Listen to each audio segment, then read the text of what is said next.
The stanza that means the most to me actually is something like, if you don't tell your story, how will our children learn?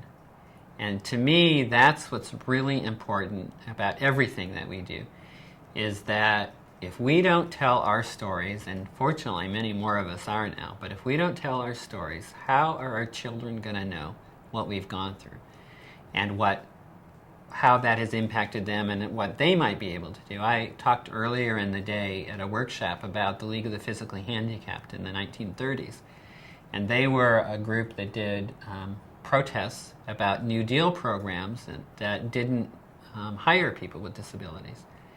And then nobody had ever heard of them for the next 50 or 60 years until they were accidentally uncovered in an archival search.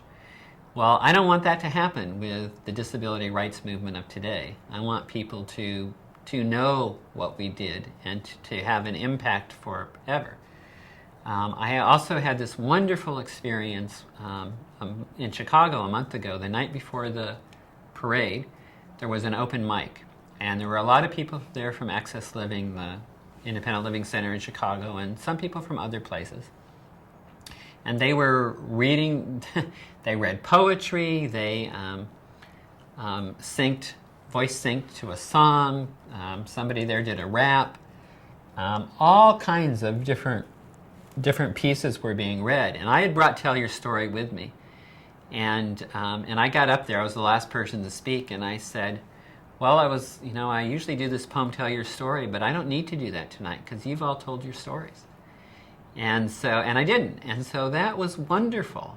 People are telling their stories. And that's why, on a roll, the film about Greg Smith, The Kids Are All Right, the video that is being done about Mike Irvin, still the 60 Minutes interview with Ed Roberts that was done, I don't know how many years ago now, a lot of years ago.